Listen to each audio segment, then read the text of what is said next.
a powerhouse who stands with the people, serving as vice chair of the Congressional Black Caucus and first ever chair of the Diversity and Inclusion Subcommittee, a sought-after public speaker and previously recognized as one of Ebony Magazine's 150 most powerful African Americans in the United States.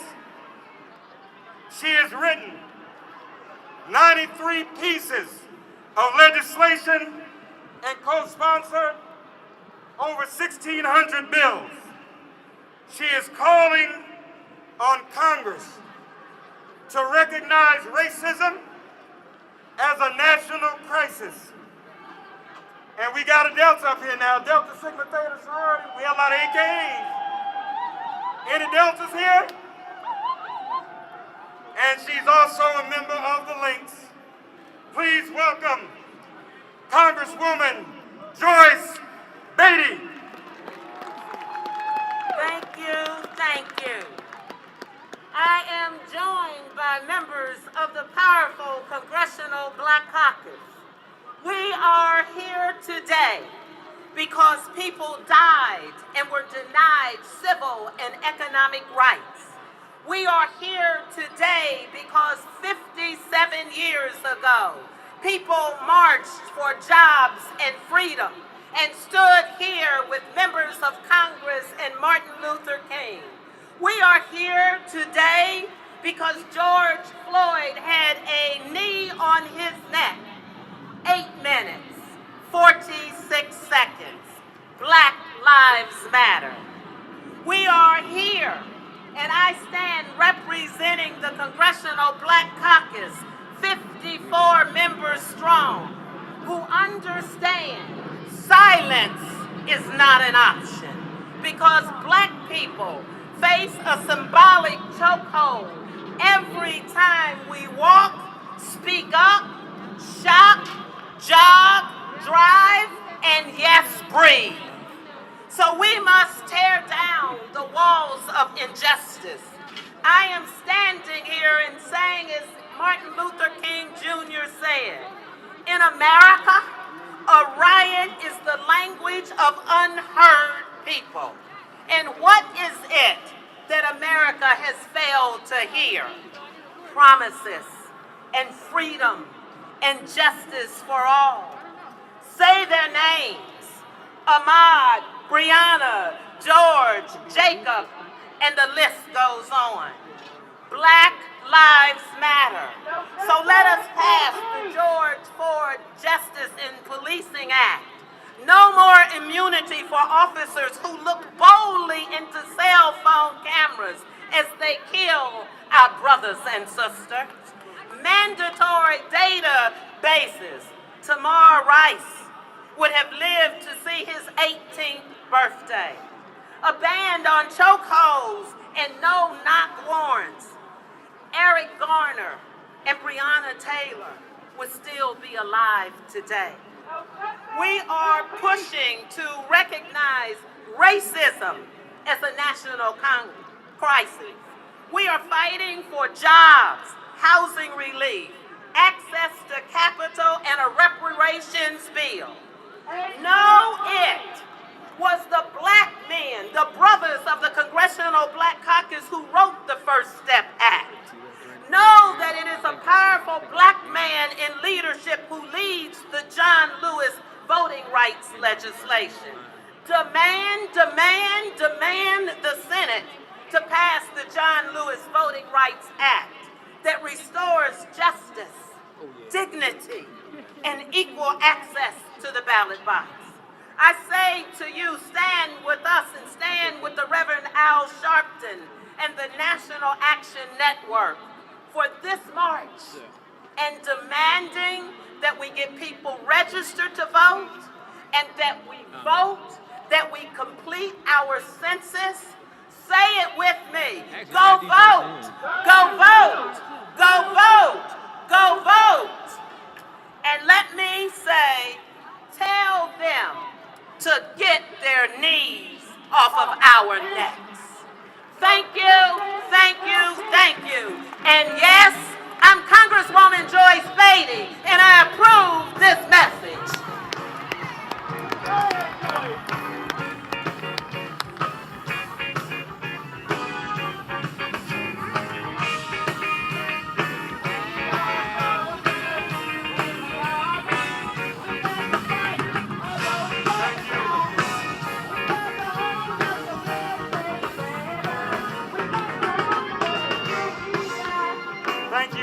Congresswoman Beatty. As we said before, going back to 1963, organized labor's been a part of this. Here is the president of the 1.7 million member American Federation of Teachers, AFL-CIO, which represents teachers, paraprofessionals, school-related personnel, higher education faculty and staff, nurses, and other healthcare professionals, local, state, and federal government employees, and early childhood educators. Please welcome the president of the American Federation of Teachers, Randy Weingarten, and she'll be joined on stage by Everett Kelly of the American Federation of Government Employees, and our brother Ken from the International Union, Ken Rigmadian of the International Union of Painters and Allied Trades. You all welcome them as they come. Organized labor, y'all, give them a round of applause.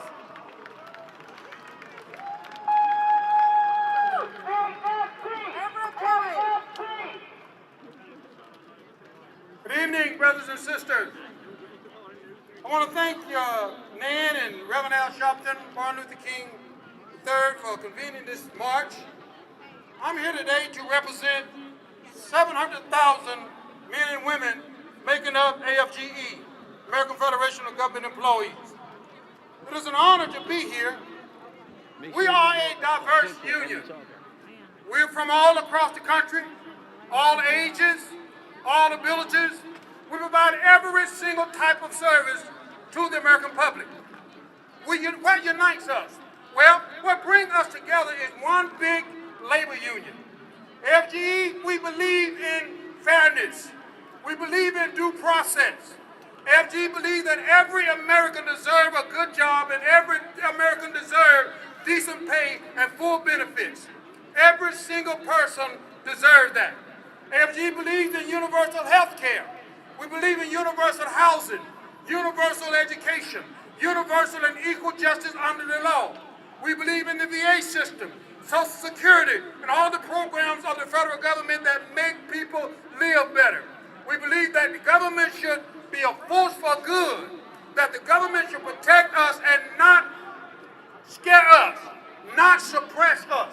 So we are here today to let you know that we will stand with you. Can we do this together? Can we do this together? If we can do this together, let me hear you say together. When I was a little boy, I used to hear my grandmother say that I don't feel no ways tired. I didn't understand it then, but I sure understand it now. I don't feel tired. I'm ready to march. I'm ready to move. I'm ready to make a difference. Let's change this country. Thank you.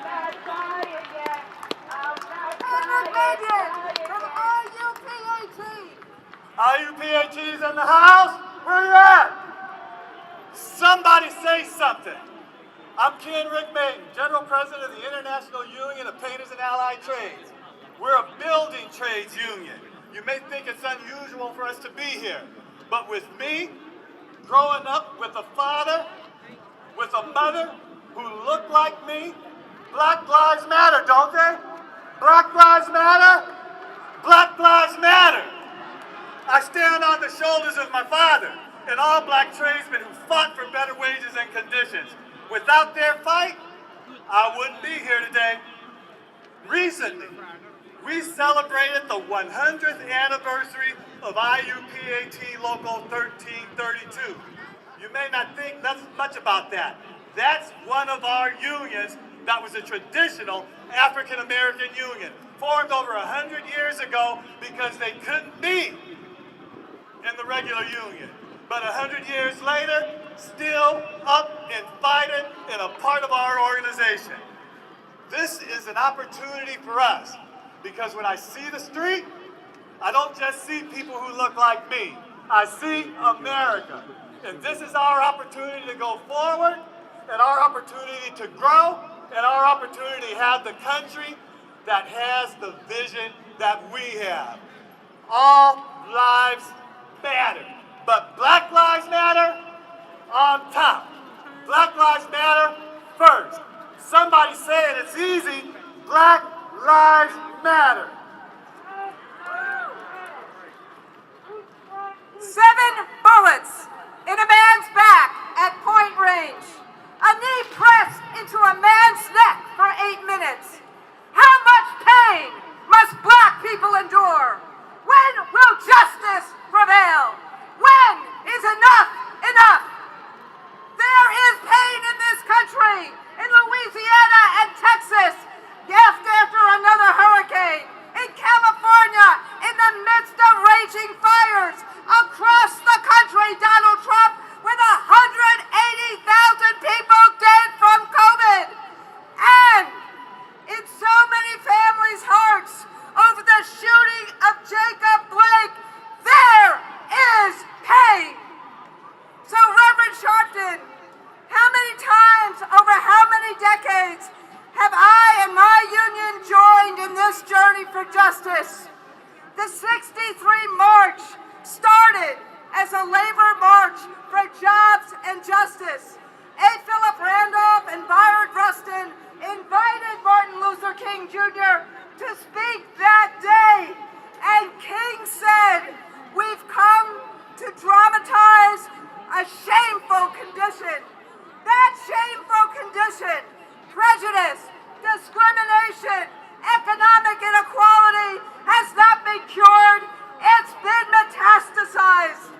Underfunded schools, voter suppression, substandard housing, healthcare, and transportation, insufficient wages, high unemployment, discriminatory policing, mass incarceration. Black Americans who, whether from their higher rate of deaths from asthma or from COVID, have been struggling to breathe long before Eric Garner and George Floyd were suffocated at the hands of authorities.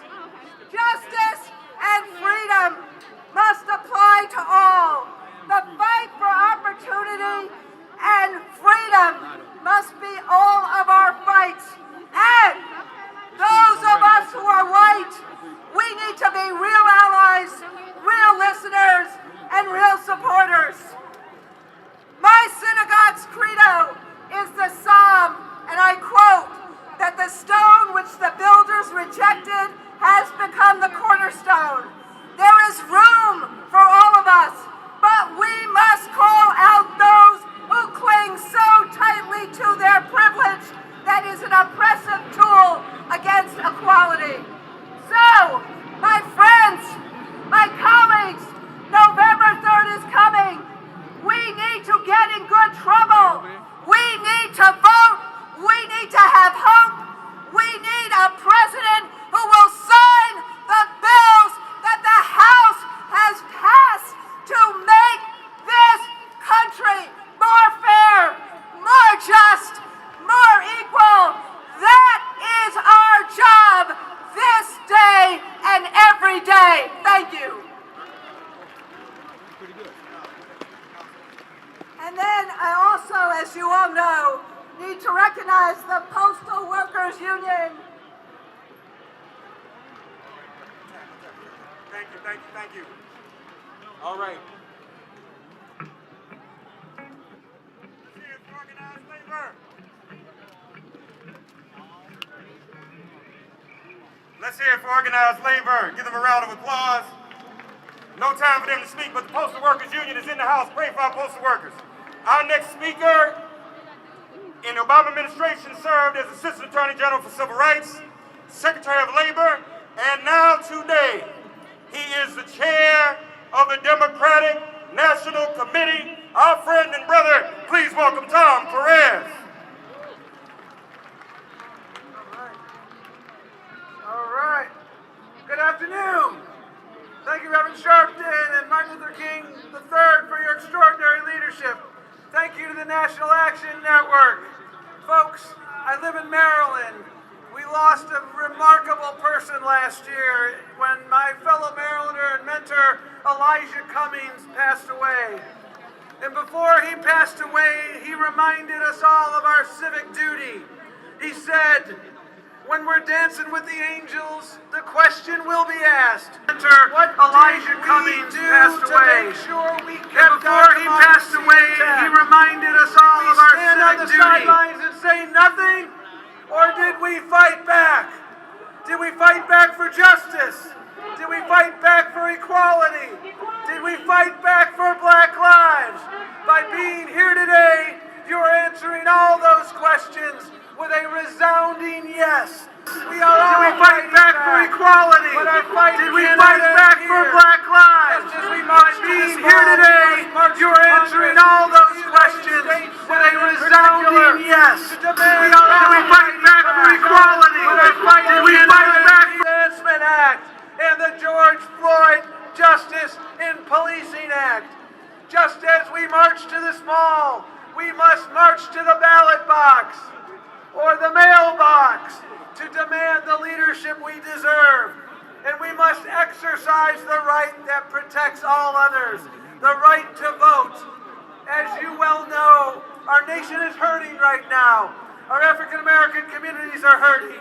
We're hurting from a pandemic that has taken 180,000 lives, hurting from an economic crisis that has cost millions of jobs, from a climate emergency that threatens the air we breathe and the water we drink, hurting from an epidemic of violence and racism, a cancer of the soul. We're hurting from a knee on their neck, a bullet in their back, hurting from leadership that treats them like their lives don't matter. President Lincoln, you would not recognize today's Republican Party. Our African American brothers and sisters are not alone. Dr. King spoke of the inescapable network of mutuality. In this moment of crisis, so many Americans are bound together in the mutual struggle for justice, dignity, and opportunity. From the Native American tribes confronting the scourge of COVID and the delay of their stimulus funding, to Latinx children being separated from their parents at the border, to Asian Americans facing hate-fueled attacks, to working families across this country struggling with poverty. We can change all of this. With the right leadership, we can heal our wounds. We can turn hardship into hope, despair into dreams. We can advance racial equality and restore the soul of our nation. But only if we do it together. Movements are built by the many, not the few. They're built by the hard and unglamorous work of grassroots organizing. They're built, in the words of the late, great Julian Bond, by the marchers whose feet have grown tired, whose voices have gone hoarse, whose shirts have stained with sweat and dirt and blood. John Lewis, as you know, left us with these marching orders. So go to iwillvote.com, iwillvote.com, check your registration status, tell your friends, family, and neighbors to make a plan to vote. Remember, November 3rd is the last day to vote, but it's not the first day to vote. Make a plan. Get out there. Do not let your voice go unheard. Do not let your voice go uncounted. This is the most important election of our lifetime. And make no mistake, you have the power to decide the outcome. Thank you very much. Today, we commemorate the 57th anniversary of the historic March on Washington for Jobs and Freedom. I was born into an activist family with my parents, my aunts and uncles pushing me in a stroller through Bay Area streets marching for justice in the years following the March on Washington. This moment is a reminder that we must always honor the sacrifice of the leaders who made that march happen. From the names we know, like Randolph and Farmer, Young and King, to everyone who worked behind the scenes and sacrificed quietly but profoundly, far from the lights of history. I have to believe that if they were with us today, they would share in our anger and frustration as we continue to see Black men and women slain in our streets and left behind by an economy and justice system that have too often denied Black folks our dignity and rights. They would share our anger and pain, but no doubt they would turn it into fuel. They would be lacing up their shoes, locking arms, and continuing right alongside us to continue in this ongoing fight for justice. Thankfully, we don't have to wonder if we are making them proud, because a giant from that march and the civil rights era of that day, John Lewis, he lived to tell us how we're doing. In his parting essay, he wrote to all of us, who hoped to carry his legacy, quote, "In the last days and hours of my life, you inspired me. You filled me with hope about the next chapter of the great American story when you used your power to make a difference in our society." For Congressman Lewis, the brutal murder of Emmett Till is what shook loose the activist inside him. It was the start of a lifelong journey toward service and driving change. The same journey that countless young leaders are building upon as we speak. As John put it, Emmett Till was my George Floyd. He was my Rayshard Brooks, Sandra Bland, and Breonna Taylor. The road ahead, it is not going to be easy. But if we work together to challenge every instinct our nation has to return to the status quo, and combine the wisdom of longtime warriors for justice with the creative energy of the young leaders today, we have an opportunity to make history right here and right now. So thank you so much for inviting me to celebrate with you. Let's march on in the name of our ancestors and in the name of our children and grandchildren. Thank you. Yes, sir. Let's hear it for Senator Kamala Harris.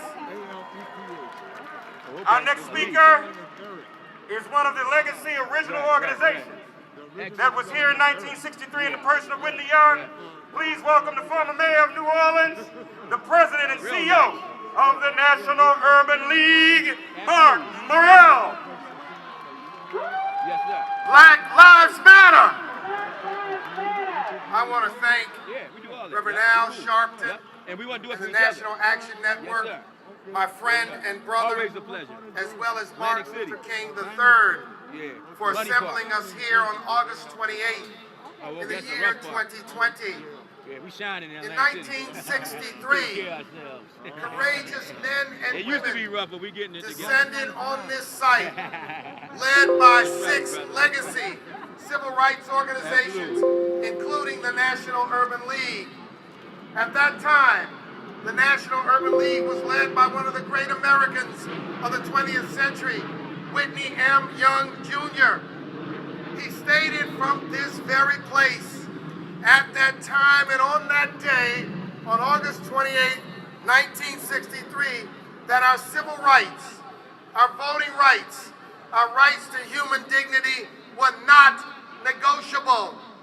We have come back on August 28th in the year of 2020, in this 21st century, to say today that our fight for racial justice is not negotiable.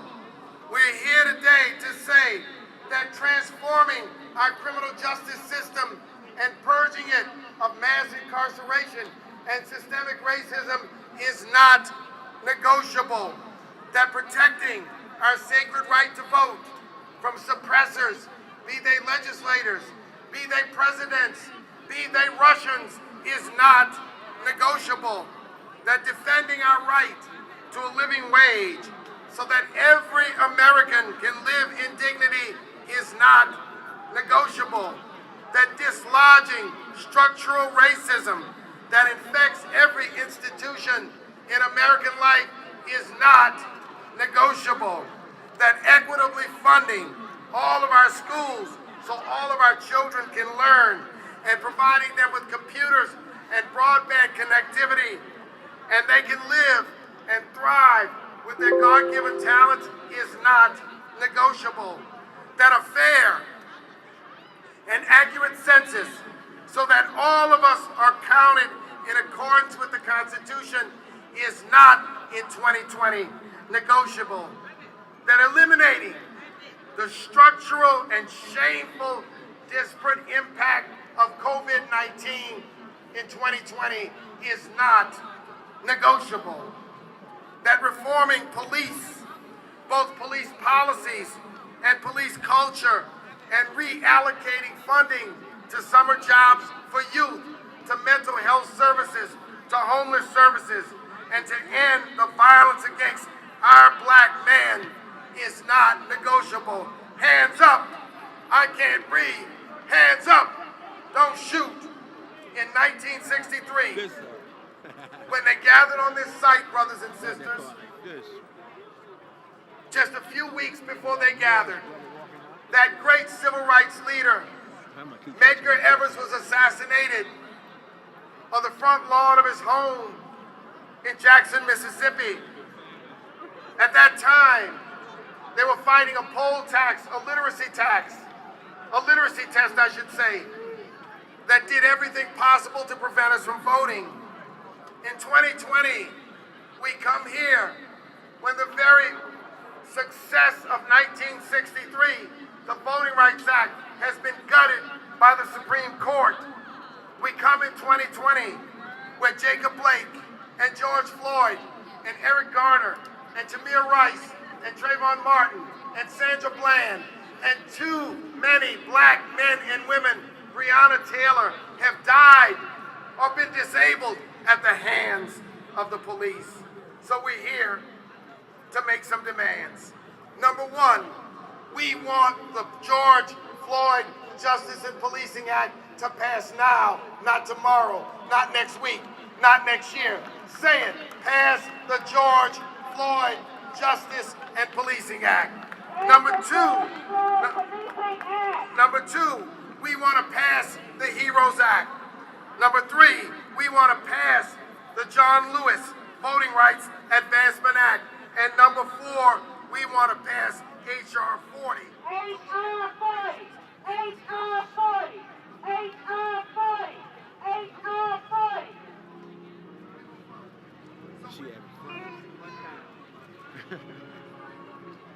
His mic went out. If we have to run, if we have to, we will vote. Vote! Vote! Vote! Yes, sir.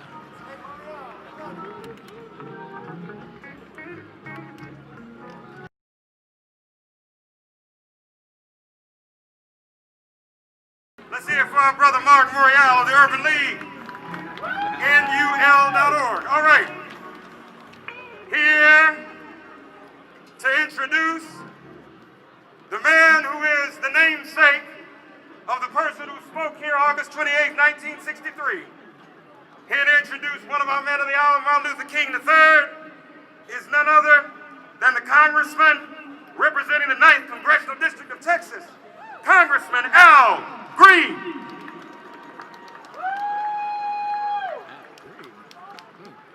Thank you, everyone.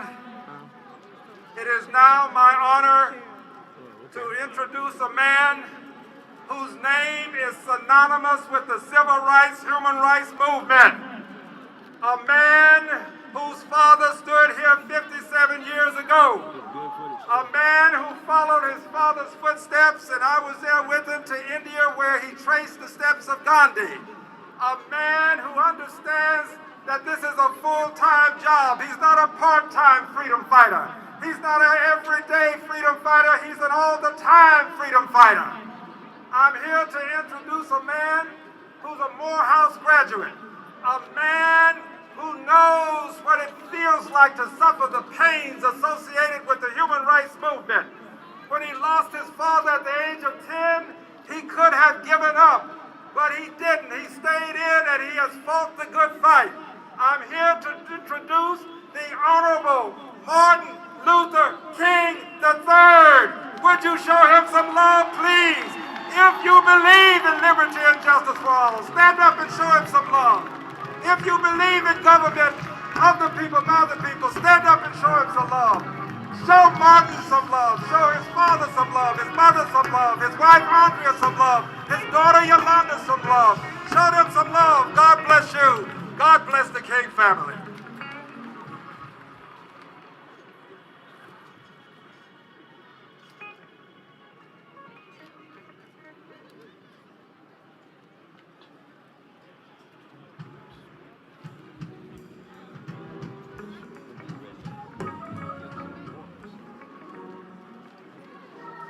Good afternoon. I am so honored to be here, but before I say something, I want you to hear from the future of our nation, the only granddaughter of Martin Luther King Jr. and Coretta Scott King, my daughter and Andrea's daughter, Yolanda Renee King.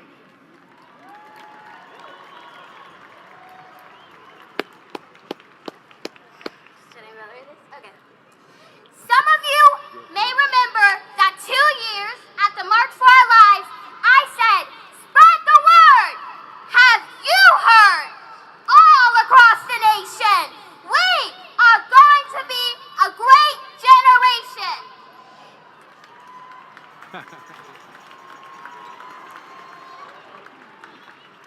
That was in 2018. I didn't know what would hit us in 2020. A pandemic that shut our schools and put our young lives on hold. More killings of unarmed black people by police. Attacks on our right to vote. More killing. The worst economic crisis since the Great Depression that we learned about in school.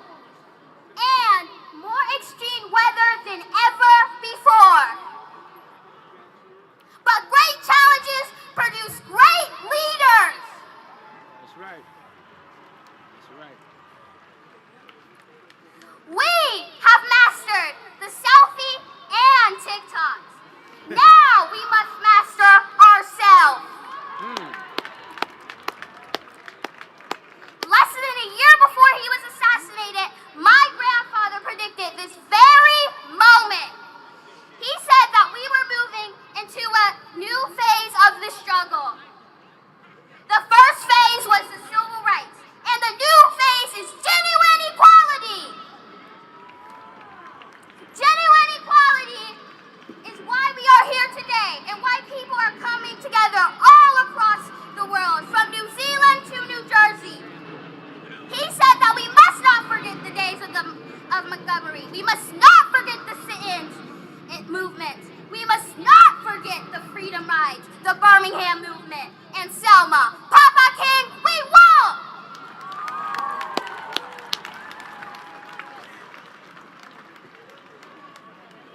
My generation has already taken to the streets peacefully and with masks and socially distanced to protest racism.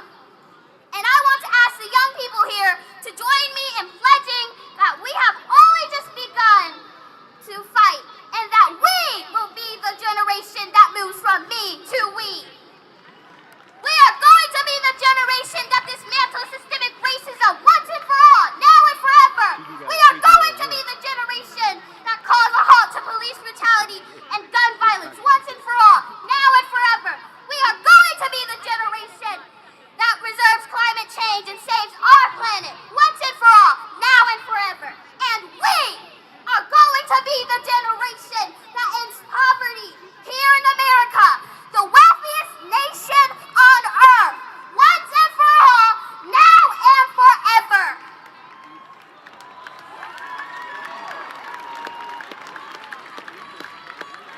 We are the great dreams of our grandparents, great-grandparents, and all our ancestors.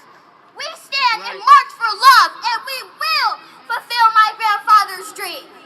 So, show me what democracy looks like. This is what democracy looks like. Show me what democracy looks like. This is what democracy looks like. Show me what democracy looks like. This is what democracy looks like. One last time. Show me what democracy looks like. This is what democracy looks like. Okay, then let's show them.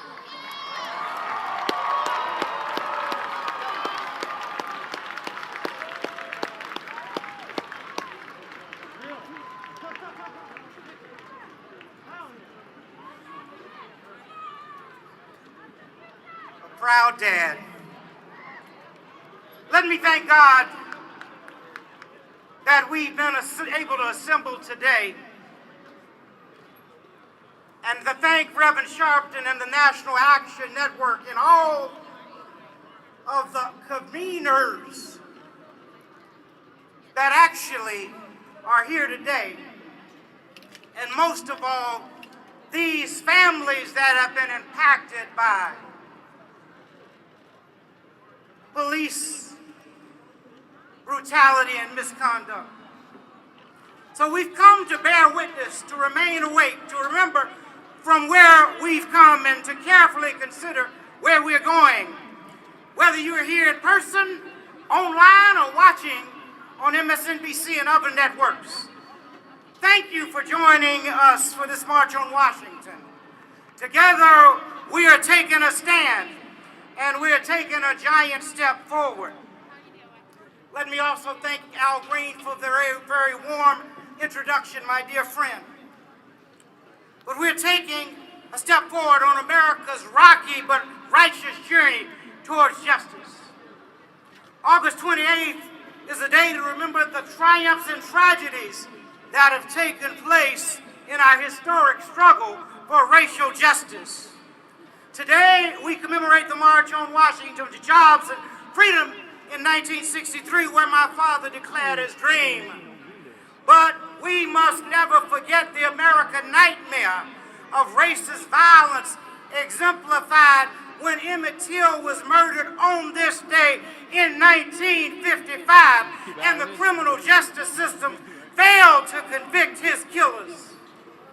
65 years later, we still struggle for justice, demilitarizing the police, dismantling mass incarceration, and declaring and determinedly as we can that Black Lives Matter. In our struggle for justice, there are no permanent victories. For on this day, 12 years ago, I was honored to address the Democratic National Convention in Denver. And on that night, on that evening in the Mile High City, our spirits were soaring as the Democrats nominated Barack Obama, who would go on to become the first African-American president of these United States. But the progress we celebrated then is imperiled yet again. And now we must march to the ballot box and the mailboxes to defend the freedoms that earlier generations worked so hard to win. In so many ways, we stand together today in the symbolic shadow of history. But we are making history together right now. We're marching with the largest and most active multi-generational, multiracial movement for civil rights since the 1960s. From high school students to senior citizens, Black as well as white, Latino, Asian American, Native American, Pacific Islanders, Americans are marching together, many for the first time, and we're demanding real, lasting, structural change. We are marching together for time-honored goals and in timely ways. We are courageous, but conscious of our health. We are socially distant, but spiritually united. We are masking our faces, but not our faith in freedom. And we are taking our struggle to the streets and to social media. The nation has never seen such a mighty movement, a modern-day incarnation of what my father called the coalition of conscience. And if we move forward with purpose and passion, we will complete the work so boldly began in the 1960s. We're marching to overcome what my father called were the triple evils of poverty, racism, and violence. And today, those evils have exacerbated four major challenges that currently face our country. First, COVID-19 tragically has killed more than 175,000 Americans, disproportionately African American, and Latino, and low-income people in every background. Second, more than 30 million Americans are unemployed again, disproportionately people of color. COVID-19 has laid bare the structural and racial inequalities in our economy that kept too many people trapped in the debt and poverty. Third, police brutality and gun violence are killing so many unarmed African Americans. Today, we march with their families and we say their names. George Floyd, Bohem Jean, Breonna Taylor, Eric Garner, Michael Brown, Tamir Rice, Yusef Richardson, Terrence Crutcher, Trayvon Martin, Ahmaud Aubrey, Elijah McClain, and so many others. And fourth, our voting rights are under attack. We must vigorously defend our right to vote because those rights were paid for with the blood of those lynched for seeking to exercise their constitutional rights.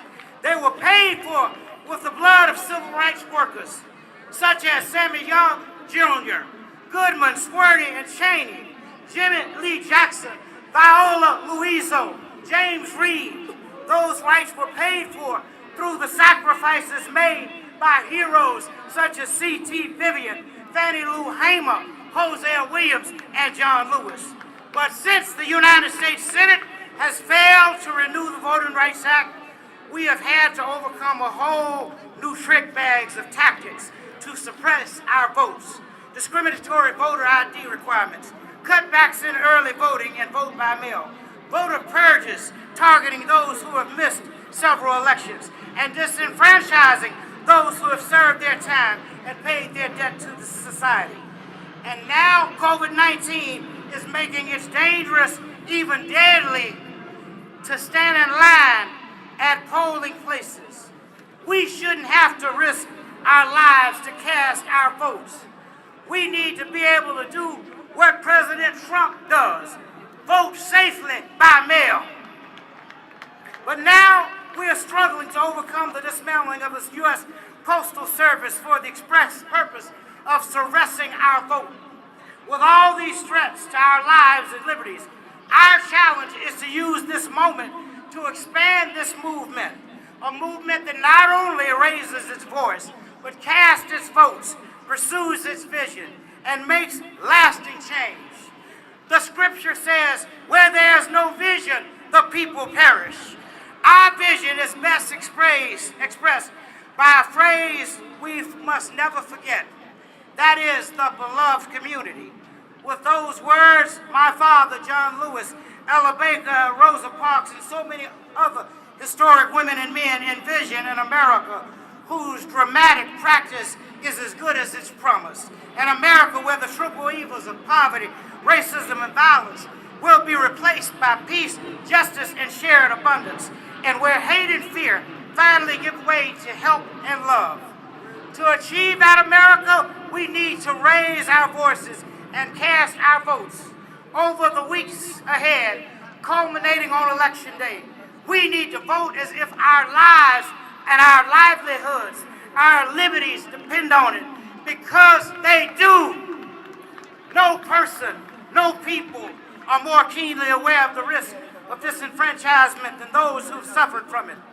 There's a knee upon the neck of democracy, and our nation can only live so long without the oxygen of freedom. The strength must be exercised by more than rhetoric and more than marching. The simple challenge before us is that everyone can cast a ballot, and everyone who can must cast a ballot. And that ballot that is cast must be counted, and the result must be transparent and known to the whole world.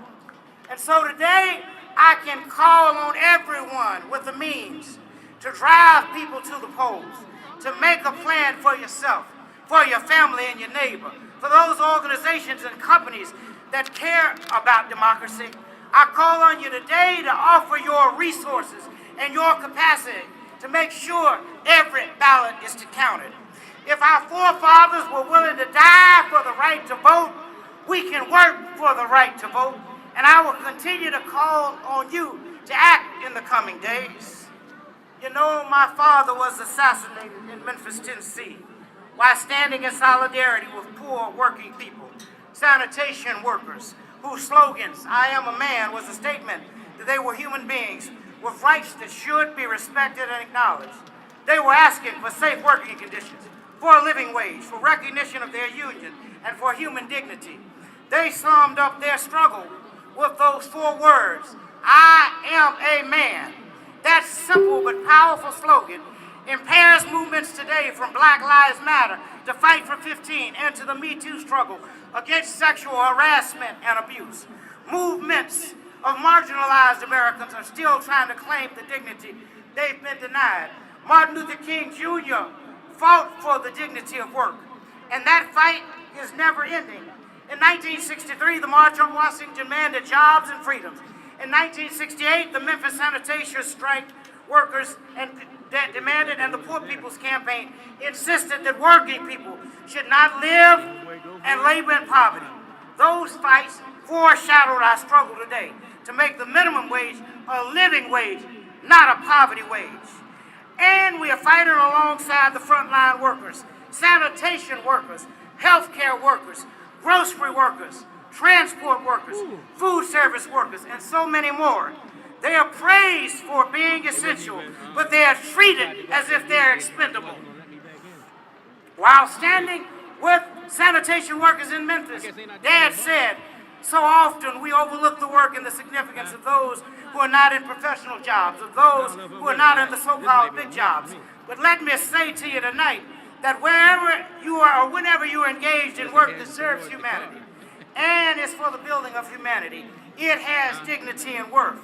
Now we have a president who confesses greatness with grandiosity. But my father knew better. Everyone, he said, can be great because everyone can serve. He understood the human yearning for recognition. And in his famous speech, he explained that everyone wants to be a drum major, the leader of the marching band. And he challenged us to channel our drum major instinct into becoming drum majors for justice.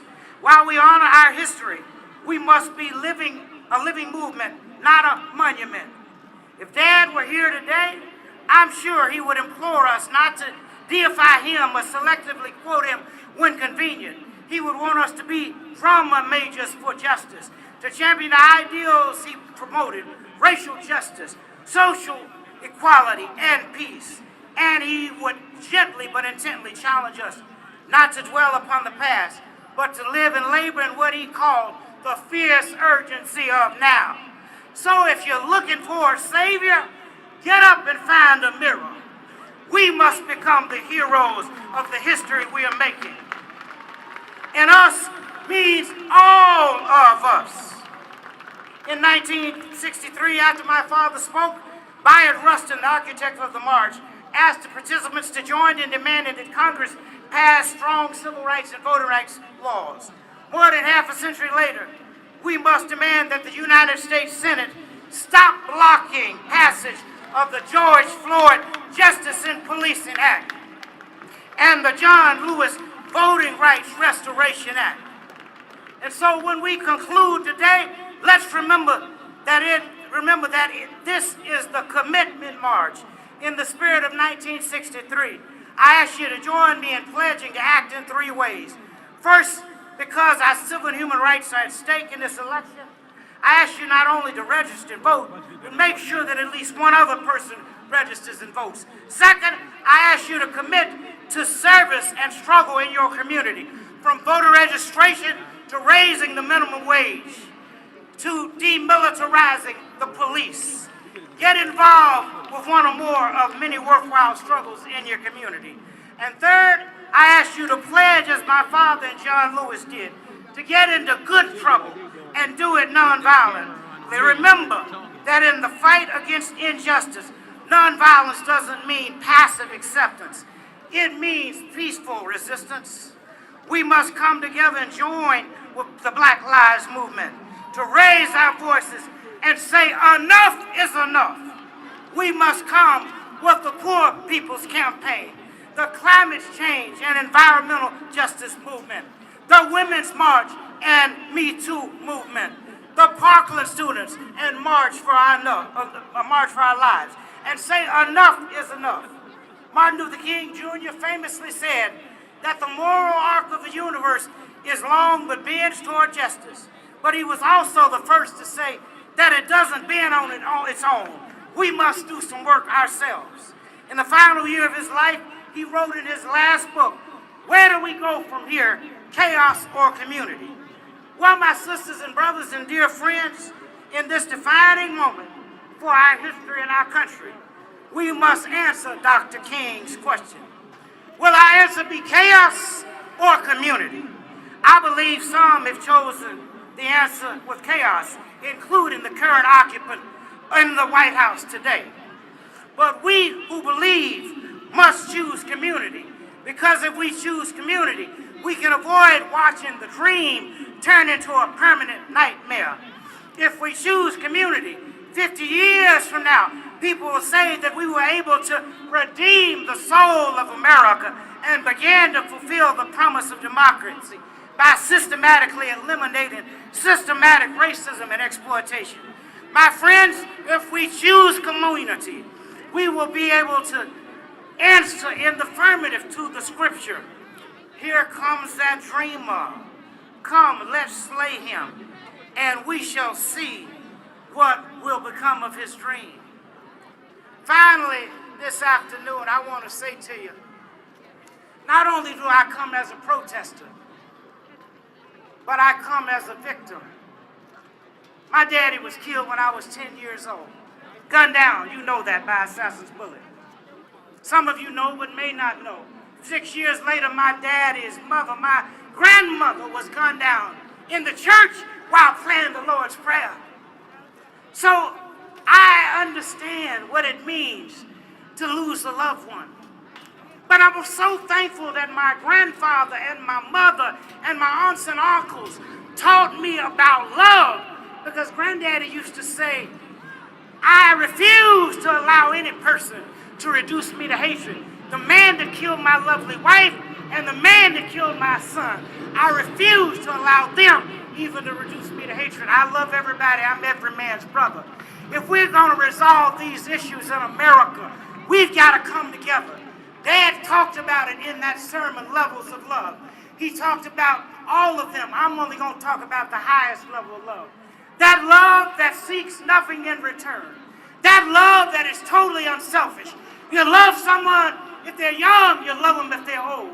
You love them if they're black, you love them if they're white. You love them if they're Native American. You love them if they're Hispanic or Latino American. You love them if they're African. You love them if they're Asian. You love them because you know that God calls you to do that. And if we're going to resolve all of these conflicts and crises in America, we got to find a way to do it in love. Thank you, and God bless you. And let's keep on keeping on. Hello, 57th March on Washington. I'm Joy Ann Reed from MSNBC, and I wish that I could be there with you today, as Reverend Al Sharpton is my colleague, my friend, my off-the-record pastor, and my big brother. I arrived in East Flatbush, Brooklyn, New York in 1986 at age 18, having left when I was 2. It was an era when Black Lives Matter meant Michael Griffiths, Yusuf Hawkins, Sean Bell, Amadou Diallo, Patrick Dorisman, and Gavin Cato. It meant the Central Park Five and the replacement of New York City's first black mayor, David Dinkins, with Giuliani time. A stay away if you're Black Bensonhurst and Howard Beach, and Reverend Al Sharpton, who was the only one who seemed to know what to do and who cared enough to do it. A generation earlier, it was Jesse Jackson, and before him, Dr. King. But for my generation, it was Reverend Al. Little did I know that many years later, I would get to know Rev as a local producer and host on Radio 1 when he was our big national host, and that he would become my colleague at MSNBC and a great mentor, supporter, and friend. Meanwhile, the National Action Network has never stopped working, even as the names have changed to Trayvon Martin, Michael Brown, Eric Garner, Sandra Bland, Tamir Rice, Freddie Gray, George Floyd, Breonna Taylor, and Jacob Blake. I marched with Rev in Selma when he pulled me to the front of the line so that I could be there to witness history and John Lewis's second-to-last public appearance. And I've watched him nurture grieving families as they cry out for justice. He has marched on presidents and had presidents confide in him. He has inspired me to use my gifts to make real change. And he has been our backstop and our defender in dark times. We know that when we call him, he will be there, and he will do something and cause something to be done. 57th Anniversary March on Washington, please join me in saluting our defender and my big brother, Reverend Al Sharpton.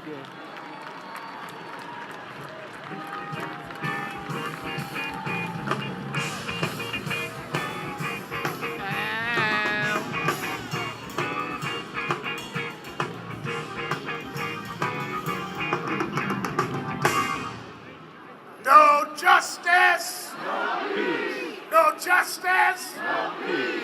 No No justice. No justice. What do we want? What do we want? What do we want? When do we want it? When do we want it? When do we want it? When do we want it? All right. 57 years ago, in 1963, there was a struggle in Birmingham, Alabama. There was the assassination of Medgar Evers, the head of the Mississippi NAACP. Excuse me, sweetie. In the middle of struggle and murder, they came to Washington to demand that the federal government give them a Civil Rights Act and voting rights. They marched that day in a hot, blistering day like today, saying that as we struggle, we need legislation. And they stayed on that movement until they got the Civil Rights Act of 1964 and the Voting Rights Act of 1965. They came young and old. They came from the South. Many of them couldn't stop on the road to use a bathroom because it was against the law, but they came anyhow. Many of them couldn't stop and eat in a restaurant. They had to put their sandwiches in a paper bag because no restaurant would serve them because it was against the law, but they came anyhow.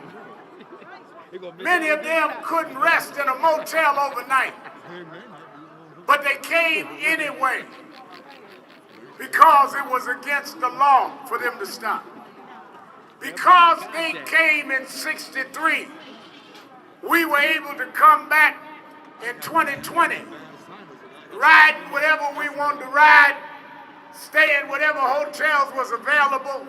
They opened the door for us, but there's still some doors we have to open and some people we've got to straighten out. 2020,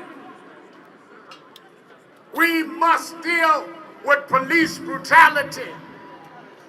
2020, we must deal with those that want to rob our right to vote.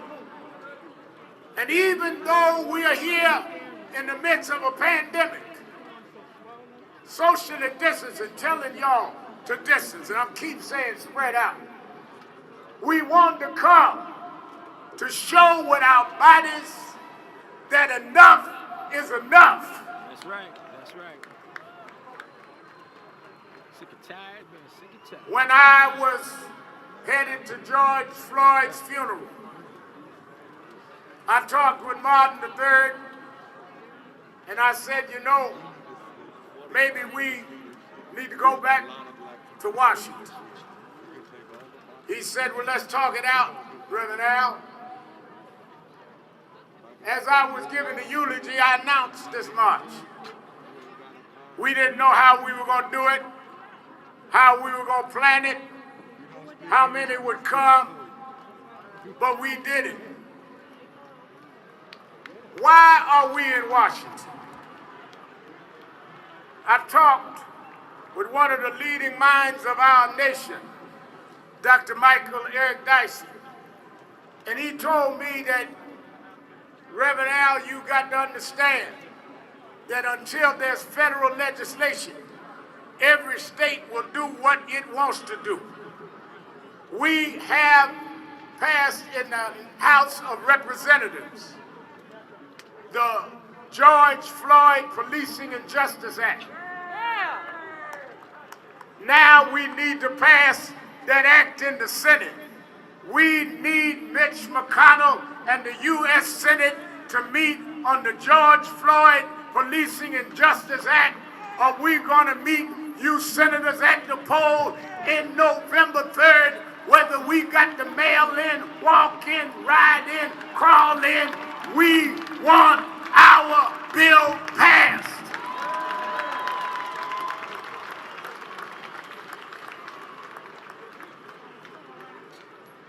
Several weeks ago, John Lewis, an outstanding congressman, made his transition. Last time Martin and I were here, he was with us, John Lewis. He and Reverend Hosea Williams and Amelia Boykin were beaten on the Edmund Pettus Bridge, tear gassed, that led to the Selma to Montgomery March that got us the right to vote. And that right lasted till 2013, when they took and gutted out the middle of that bill, taking away the map. Well, we come to Washington saying, how do you memorialize John Lewis and allow the bill that he stood for us to die? We want the John Lewis Voting Rights Bill for the Congress. So we didn't just come today to have a show. Demonstration without legislation will not lead to change. We didn't come out and stand in this heat because we didn't have nothing to do. We come to let you know if we will come out by these numbers in the heat and stand in the heat, that we will stand in the polls all day long.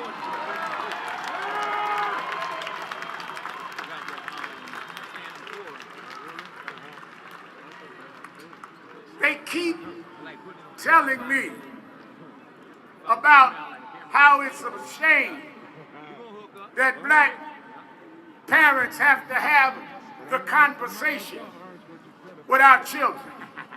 How we have to explain if a cop stops you, don't reach for the glove compartment, don't talk back.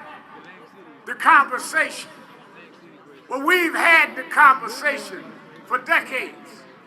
It's time we have a conversation with America. We need to have a conversation about your racism, about your bigotry, about your hate, about how you would put your knee on our neck while we cry for our lives. We need a new conversation.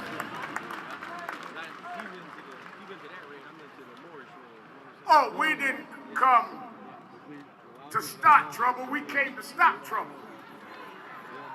You act like it's no trouble to shoot us in the back. You act like it's no trouble to put a chokehold on us while we scream, I can't breathe 11 times. You act like it's no trouble to hold a man down on the ground until you squeeze the life out of him.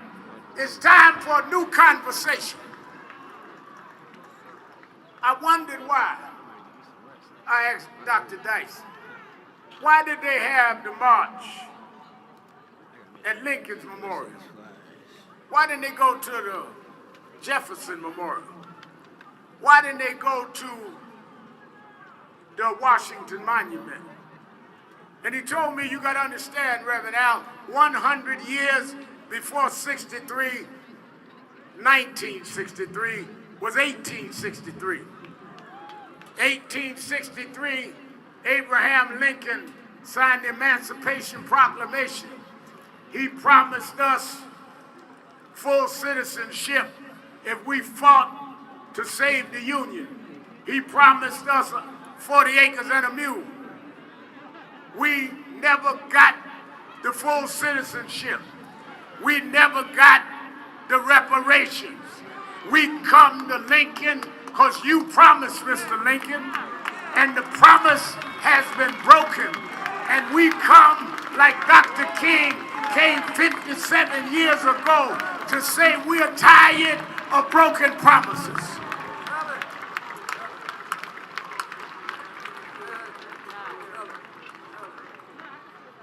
Some say to me, Reverend Al, y'all ought to denounce those that get violent, those that are looting. All of the families have denounced looting. What we haven't heard is you denounce shooting.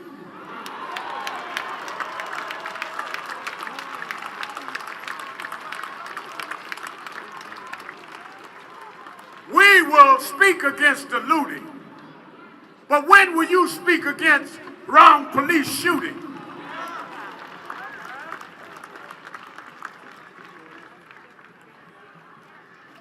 I remember Reverend Dr. Y.T. Walker sat, Reverend W. Franklin Richardson, who spoke today, and sat us down and said that after the Montgomery boycott, and they had gone to Albany, Georgia, and the movement stalled because in Albany they treated them with a certain kindness. They said they wanted to find someone that would demonstrate the raw disregard for rights. And as they did, they went all over the South. And Reverend Fred Shuttlesworth told them to come to Birmingham because there was a police chief there named Bull Connor.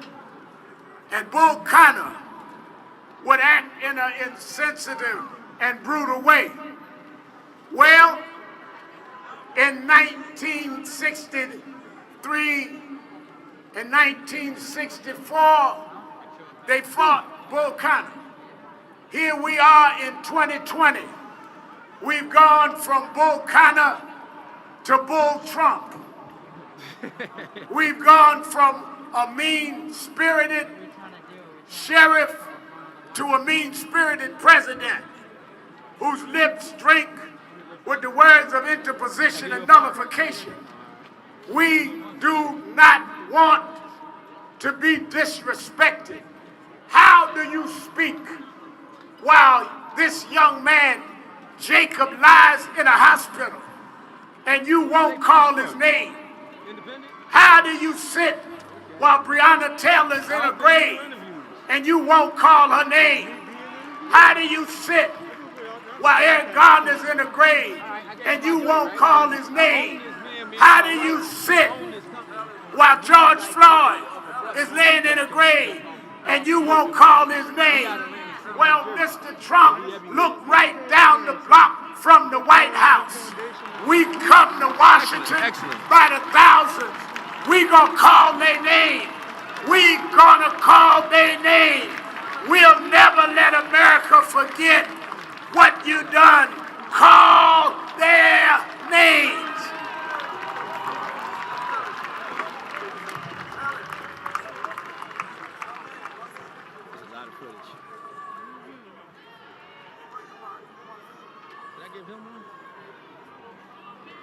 This is the time.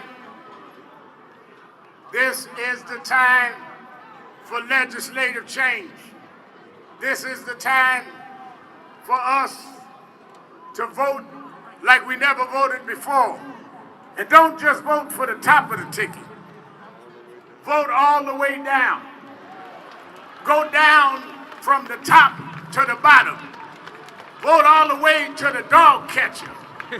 We want to get rid of anybody that's in our way. Because our parents died to give us the right to vote. That's right. You can mess with the mail, but it ain't the sacrifice that Goodman and Cheney and Swerner gave. Our vote is dipped in blood. Our vote is dipped in those that went to their grave. We don't care how long the line. We don't care what you do. We're going to vote not for one candidate or the other, but we're going to vote for a nation that'll stop the George Floyds, that'll stop the Breonna Taylors.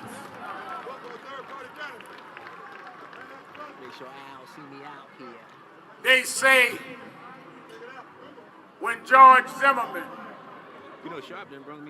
was acquitted for the murder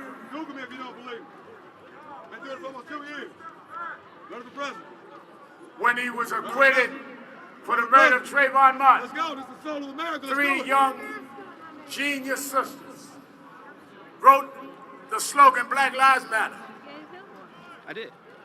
And it I'm a resonated. professional. Why did it I don't miss resonate? opportunities. Because too long, you acted like we didn't matter. They said, well, everybody matters, but everybody hasn't mattered the same in America. Reason we had, I'm about to say, and still have to say Black Lives Matter, is because we get less health care like we don't matter. We go to jail longer for the same crime like we don't matter.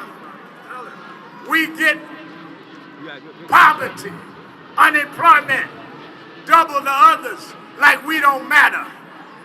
We treated with disrespect by policemen that we pay their salaries like we don't matter. So we figured we'd let you know whether we tall or short, fat or skinny, light skinned or dark skinned. Black lives matter, and we won't stop until it matters to everybody.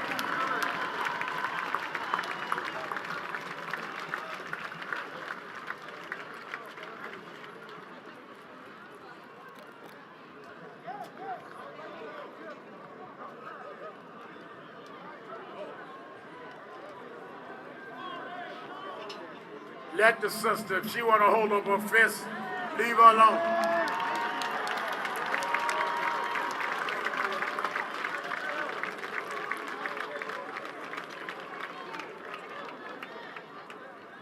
Let me say, as we hear from some of the victims, and as we get ready to march over to the King Memorial, 1963, Dr. King talked about he had a dream.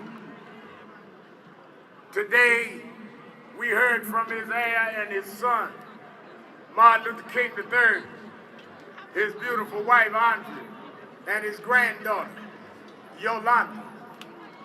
And they are in their bloodline, the children and grandchildren of the dream. But we come in the same spiritual lineage, because I want this country to know that even with your brutality, you can't rob us of our dreams. Your bigotry can't rob us of our dreams, because we've always had to dream beyond our circumstance. We always had the dream of being what we were not allowed to be. We are the dream keepers, which is why we come today black and white and all races and religions and sexual orientations to say this dream is still alive. You might have killed the dreamer, but you can't kill the dream, because truth crushed to earth shall rise again. We gonna rise, never to fall again. We gonna stand up even when our legs are tired. We gonna make this dream come true.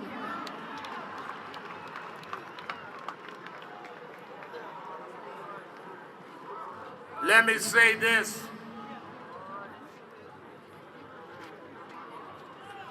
Let me say this as we close.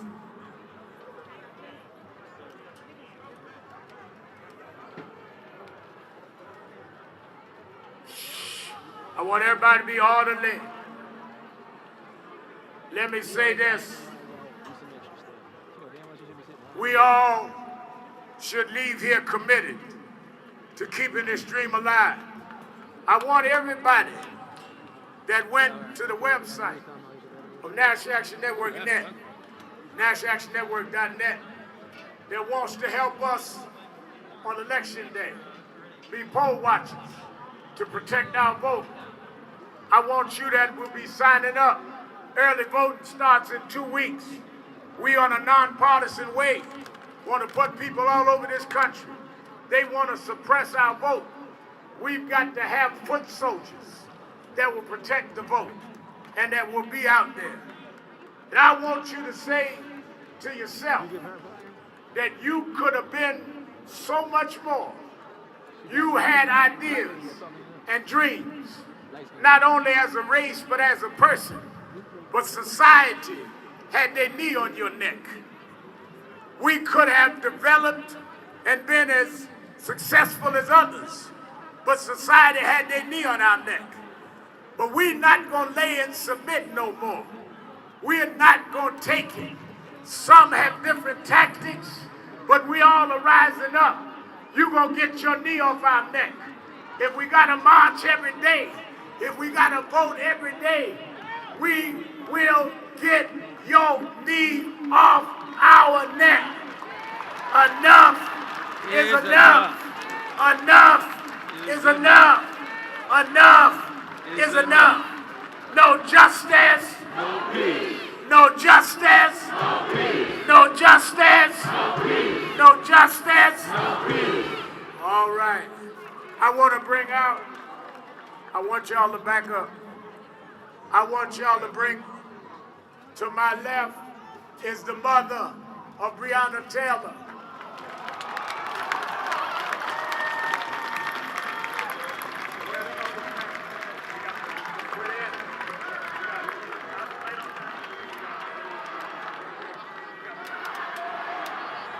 Say her name.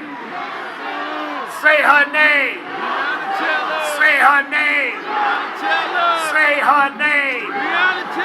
Let us hear from Tamika, the mother of Breonna Taylor.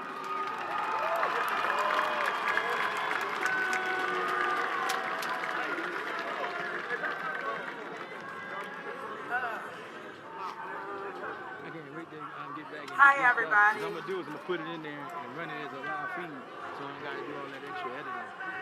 It's a couple shake-ups, but I'm gonna let it all stay in there. First, I just want to thank everybody who's been in support of getting justice for Breonna Taylor.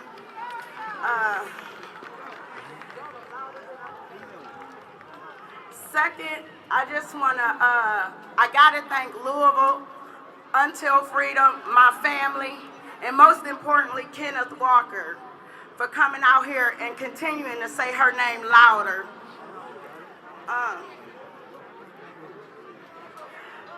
What we need is change, and we're at a point where we can get that change, but we have to stand together. We have to vote.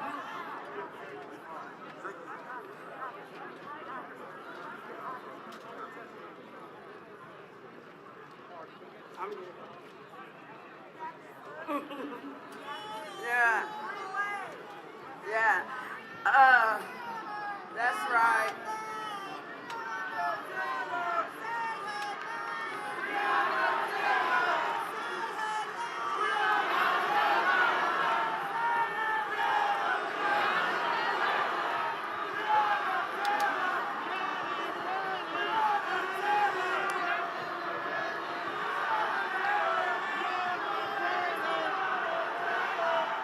Say her name.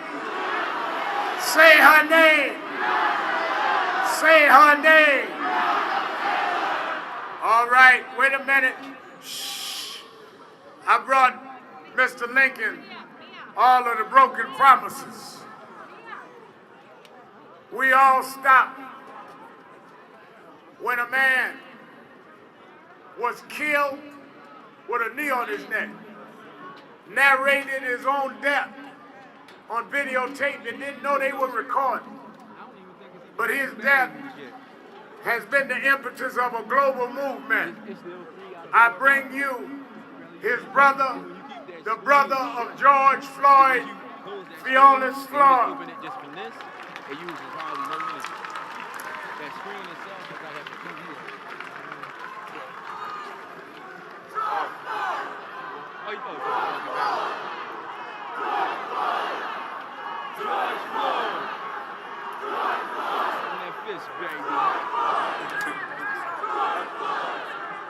George.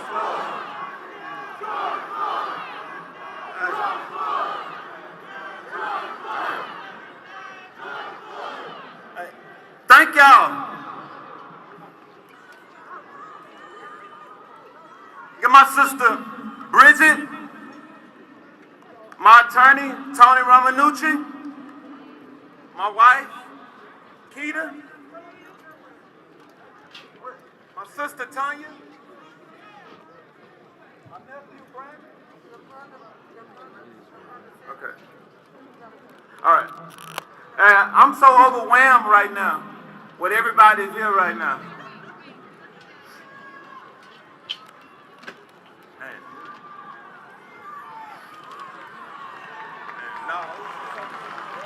Hey, I wish George were here to see this right now. That's who I'm marching for. I'm marching for George, for Brianna, for Ahmad, for Jacob, for Pamela Turner, for Michael Brown, Trayvon, and anybody else who lost their lives or are too evil.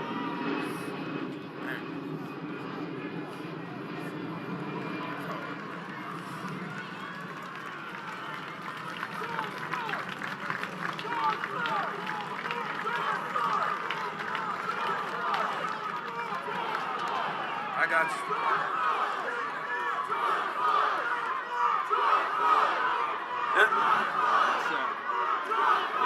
It's never been more clear than change right now.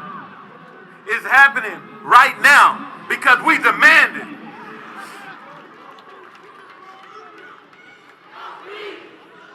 Everyone here has made a commitment because they wouldn't be here for no other reason right now. It's hot, and I know it's hot, but as of now, we here because we are being fried right now, man.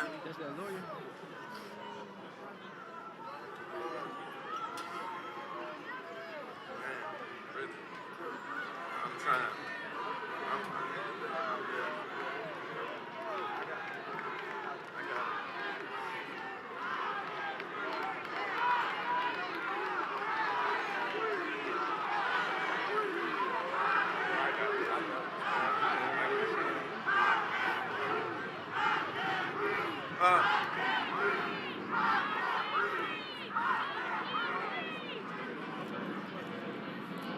As of now, everybody out here right now, our leaders, they need to follow us while we're marching to enact laws to protect us.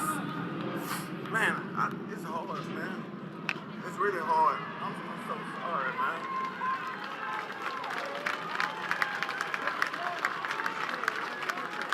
I think that's George Floyd Pop. Was his brother? I didn't get to hear it.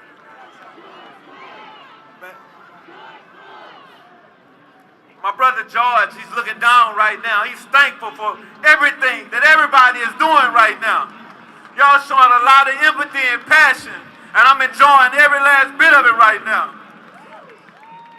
If it weren't for y'all, I don't know where I'd be right now, because y'all are keeping me running. I have to advocate for everybody, man, because right now, Jacob Blake, I'm feeling, it's hard just to talk right now. Shot 7 times, man, with his kids. That's painful.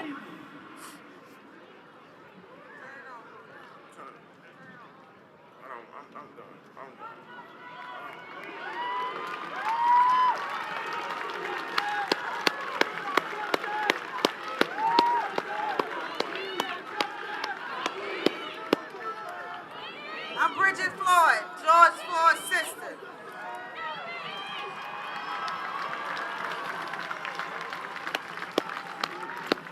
I want you guys to ask yourself right now, how would the history books remember you? What will be your legacy? Will your future generations remember you for your complacency, your inaction? Or would they remember you for your empathy, your leadership, your passion for weeding out the injustices and evil in our world? You know, Martin Luther King stood here 57 years ago. and he told the world his dream. But I don't think y'all know that we're here right now and have the power to make it happen. That's right. I don't think y'all hear me. But we have to do it together. We have to do it together for our generations to come, our children. My brother cannot be a voice today. We have to be that voice. We have to be the change. And we have to be his legacy. Thank you from the Floyd family.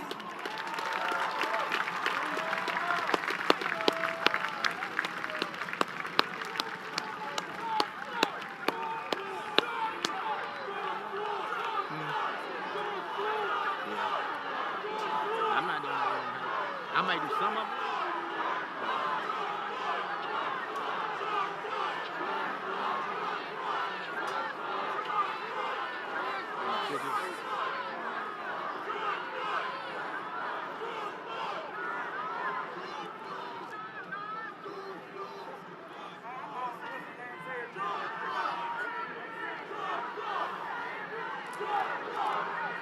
Say his name.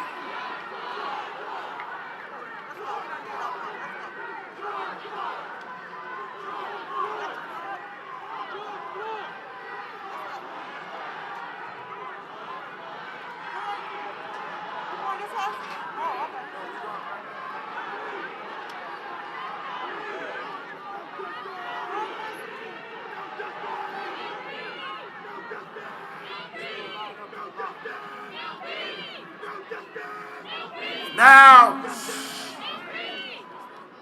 wait a minute, y'all too close to each other. Y'all stretch your arms out and stretch out now.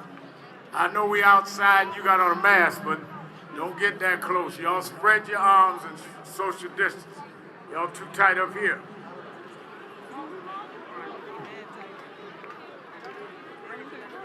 It's too late. It's too late, brother. It's too late. Way too late. You about to get up out of the chair. Few days ago, Getting that down? few days ago. Okay. Too late. All right, go ahead. Go ahead. Yeah, it is. You're gonna be busy loading this out there. Okay, go ahead, Quinn. Come on, sister.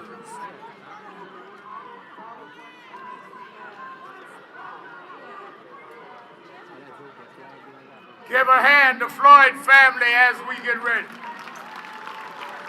Please have one speaker.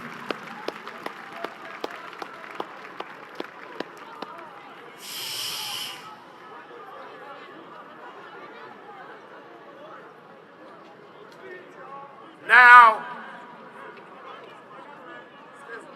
y'all are too loud. Why are you Yeah, I'm like, you about to pop somebody. Now, a few days ago, I got a call and talked to a father whose son was shot in Kenosha, Wisconsin, 7 times in the back. While he was running into his car, policeman had the edge of his t-shirt.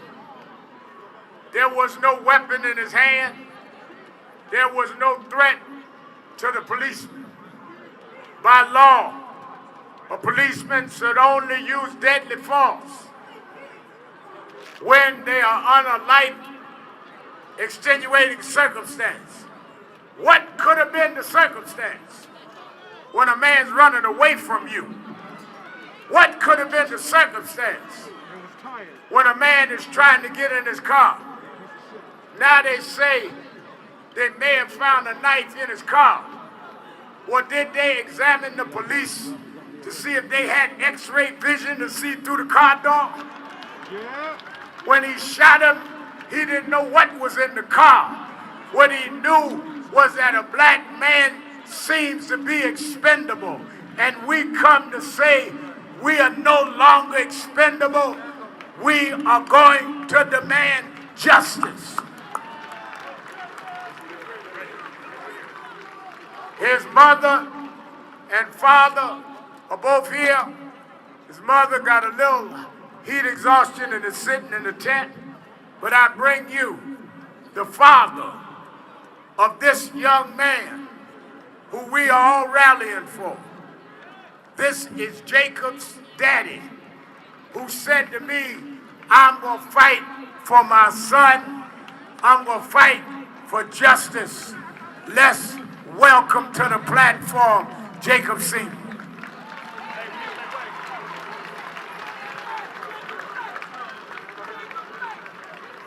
Jacob Blake, say his name. Say his name. Say his name. Say his name.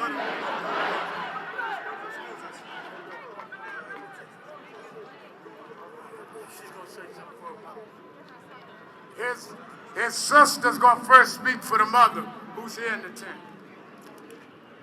America, unapologetically, I am here to tell you in front of the world that you got the right one. God has been prepared me. America, your reality is not real. Catering to your delusions is no longer an option. We will not pretend. We will not be your docile slave. We will not be a footstool to oppression. Most of all, we will not dress up this genocide and boo and call it police brutality. We will only pledge allegiance to the truth. Black America, I hold you accountable. You must stand, you must fight, but not with violence and chaos. With self-love. Learn to love yourself, black people. That's right. Unify.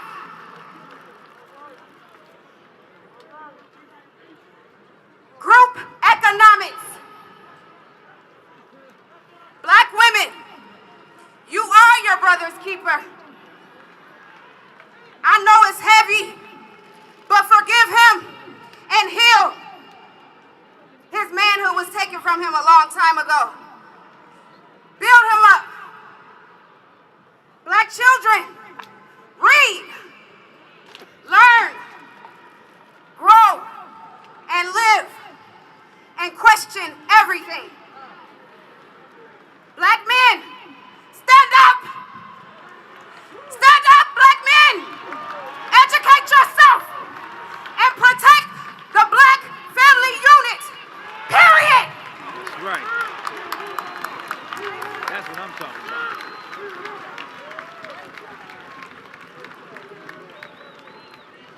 No justice. No justice.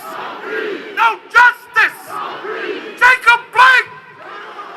Jacob Blake. Jacob Blake. There are two systems of justice in the United States. There's a white system and there's a black system. The black system ain't doing so well. But we're going to stand up. Every black person in the United States is going to stand up. We're tired. I'm tired of looking at cameras and seeing these young black and brown people suffer. We're going to hold court today.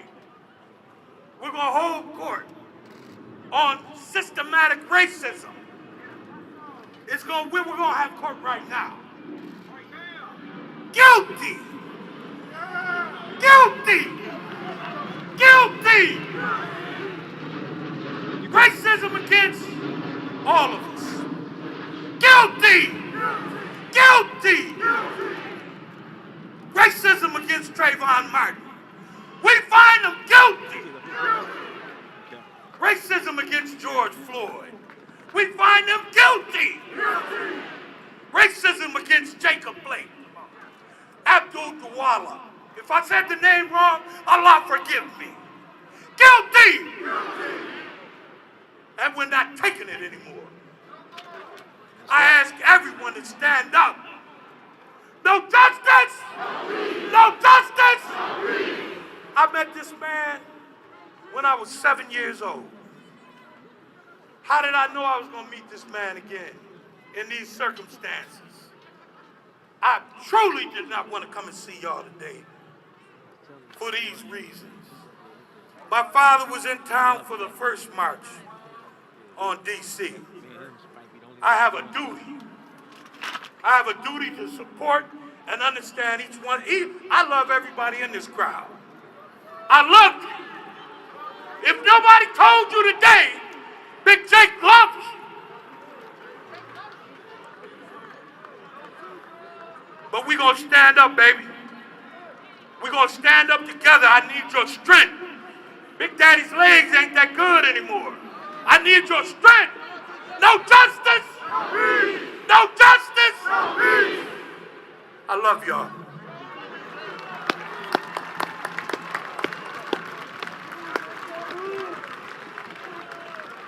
I want to bring Attorney VIBE Lamont, who represents these families.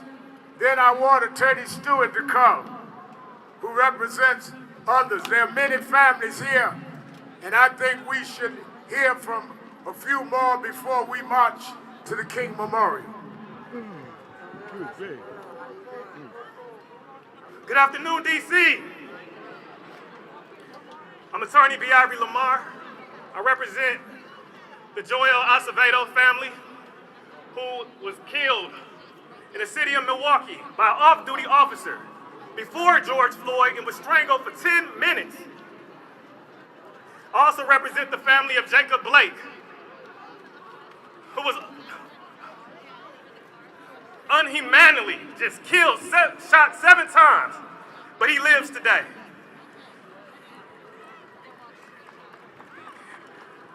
At this time, I want to just thank Reverend Al Sharpton and the National Action Network for having this event here today, because action is what we're here for. I'm going to tell you right now, we're tired of talking. We're tired of talking. We're tired of playing games. 2020 is the year that America is going to be put on timeout. We thank the Milwaukee Bucks. I think that's somebody's fault. And all the NBA teams who sacrificed their game for this special cause. We thank the Major League Baseball, we thank all the actors, entertainers, celebrities across this country who utilize their platform for justice.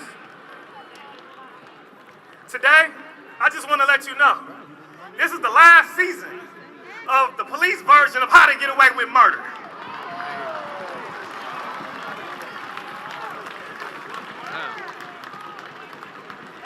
We know your playbook. We know your plays. Step 1, claim that you in fear. Find an object or an action and say that you in fear so that you can justify killing a black or brown person. Step 2, assassinate that black or brown person. And then step 3, you assassinate his character. Then after you get to step 4, you delay your investigation. You exaggerate it. You got the video that takes 20 seconds to watch, but you take 2, 3, 4, 5, 6 months to say you're still investigating. And then when you call an uproar around our community, then you attack our protesters that are gathering peacefully and take any extreme and use tear gas against them. I want to let you know, we're here today because the game is over. This timeout is not in vain. We know your plays, and it's over. It is training day for police officers and law enforcement agencies across the country. It is training day. If you don't train your officers on the standard operating procedures and get them racial bias training, the great civil rights lawyers in this country will hold you accountable. And I'm going to let you know right now, it's not going to be cheap, because Black Lives Matter.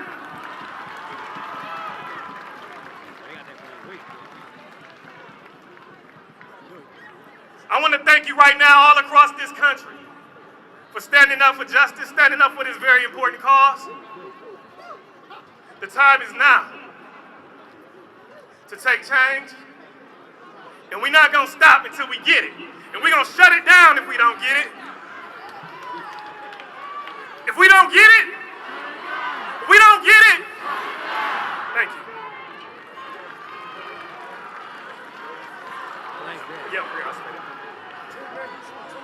Now I'm going to bring up the family of Joel Acevedo, another case in the state of Wisconsin where an officer strangled an innocent man for 10 minutes.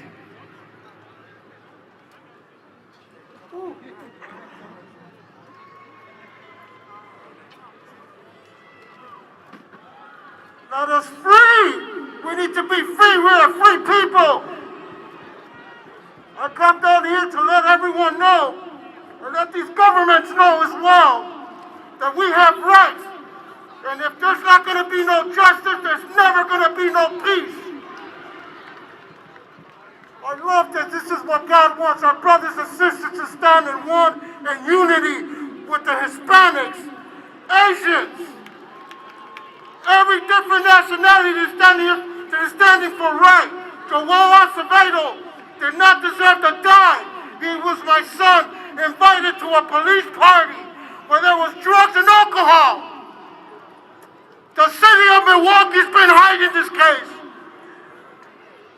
They choked him for over 10 minutes into the officer's house, Michael Mattioli, along with his two accomplices that they want to use as witnesses, Andrew Joukowsky and Eric.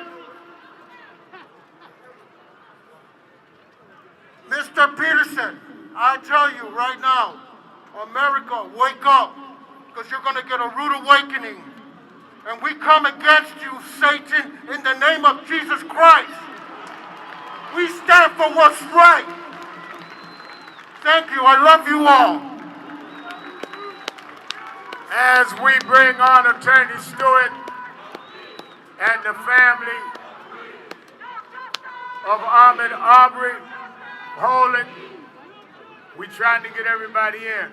As we get the next set of family members to come forward and then prepare to march to the King Memorial. Many athletes and artists have stood for justice. One of them said, I'm coming to sing for the family. May we hear from internationally acclaimed artist B.B. Winans.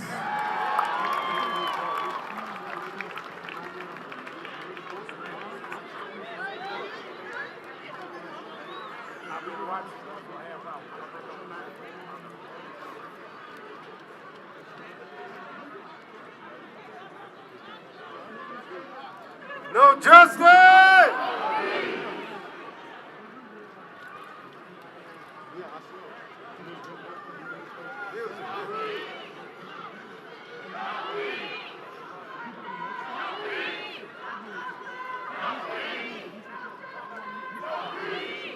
This song I wrote after the death of Freddie Gray. My son at the time was 15 years old. And all I remember was seeing my son's eyes in Freddie's eyes. And I went to the piano and I wrote a song, not just for my son, but for every son and every daughter that's represented. Black lives matter. I said, Black lives matter. Black lives matter.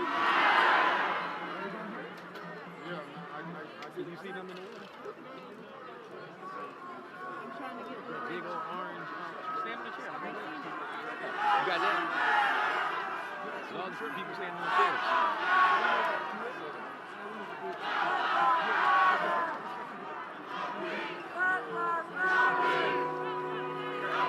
Tomorrow hope to see his eyes looking back at me with that smile his possibilities and our plans. Don't take away from me with your hands. At night I close my eyes and I pray, Lord, cover him with love and your grace. How can you know his heart, my friend, when already judged him by his skin? See, it's the right to live that we're after. Wanna trade my tears to laughter. 'Cause in one moment dreams are shattered. Our sons and daughters matter. Yes, black lives matter. Oh. So let my words resound clear, with hands lifted high and revered urgently regard, dispel fears in hope of saving lives that we hold dear. Yes, we do. See, it's the right to live that we're after. We must trade our tears for laughter. 'Cause in one moment, dreams are shattered. Our sons and daughters, they matter. Yes, they do.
eyes,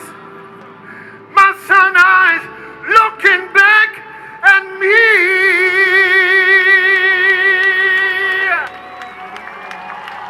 BB Whining,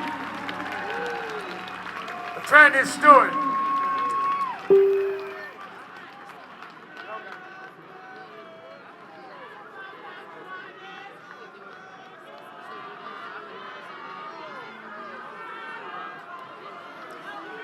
I'm Attorney Chris Stewart with Attorney Justin Miller, and I bring you words and thanks for the support that y'all have given us in all of our cases. On behalf of Gianna Floyd, the daughter of George Floyd. On behalf of Rashard Brooks, and Tamika Brooks is in the crowd.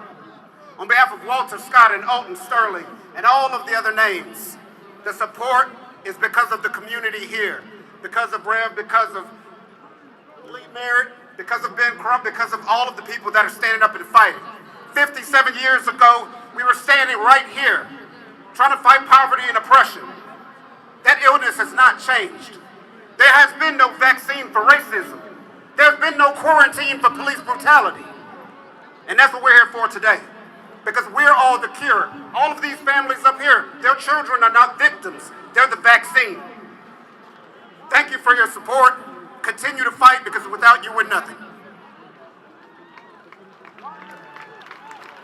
Let us hear. Attorney Merritt is bringing the mother, the sister of Martha John, killed by a policewoman who said she thought it was her house. Let us hear from his sister.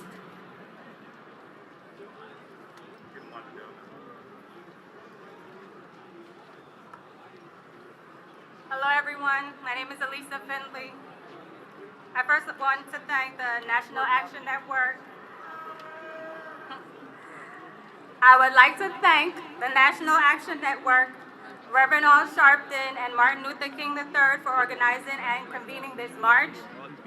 Botham Ja is my brother. September 6th marks 2 years since I last heard his voice, heard his laugh. 2 years since my family has felt whole. Because September 6th will be 2 years since Amber Geiger shot my brother through his heart. Both of them died while sitting at his home, eating ice cream and watching football. He was minding his own business. Since then, I have been on a mission to seek reform to the severely broken justice system, because both of them would still be alive today. Instead, we are 9 days away from the 2nd anniversary of his murder. 2 years of saying his name and Antoine Rose's name, 10 years of seeking justice for DJ Henry, 4 years of saying Terrence Crutcher's name, saying Chantel Davis, Delron Small, Sandra Bland, Tatiana Jefferson, and so many others. I am tired of learning new names, adding new hashtags to an already long list of victims of police terror. That's right. We cannot allow our brothers and sisters to only be remembered for how they died. That's right. We need to continue to push for change so that their lives were not taken in vain. We are all in this together. We are our brothers and sisters' keeper. Thank you.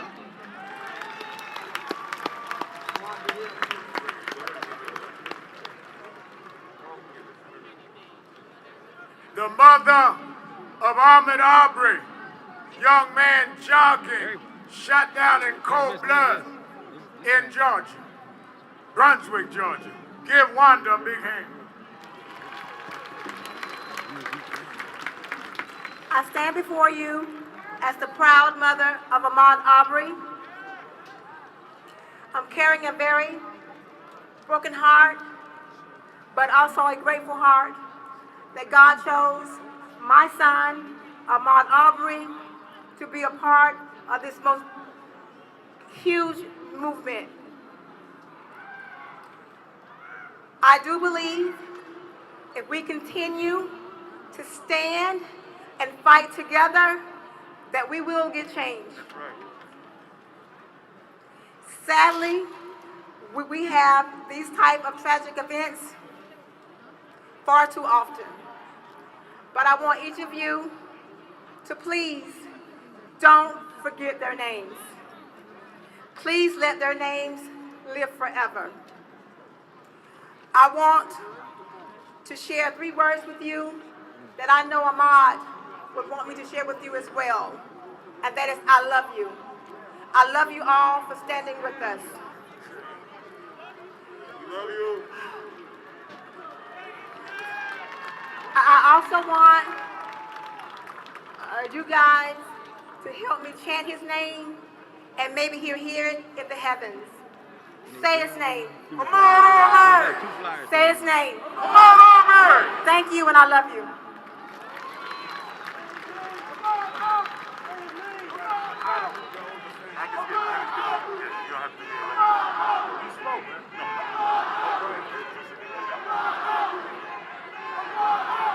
Let us hear from Attorney Lee Merritt.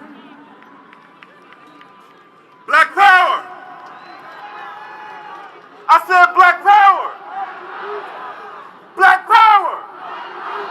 Look, we cannot be afraid to stay black power. You cannot say that Black Lives Matter if you don't believe in black power. Black power! The only way we stop this from happening is when we begin to exercise our own power. I've been hearing the lies from the Republican National Convention all week, and they keep telling me that this man freed the slaves. Let me tell you something. Lincoln didn't free those slaves. We freed the slaves. We free ourselves when we fight for ourselves, and we fight for ourselves through black power. Say it with me, black power. Black power. Say their names, Tatiana Jefferson, Jamel Roberson, Ahmaud Arbery, Botham Jean, Oscar Grant, Seville Smith, DeAndre Yarber, Terrence Crutcher. It's so many names we can't say them all, but listen, when we say black power, that means it all. So one more time so they hear you in the White House. Black power. Let us hear from the father of Ahmaud Arbery.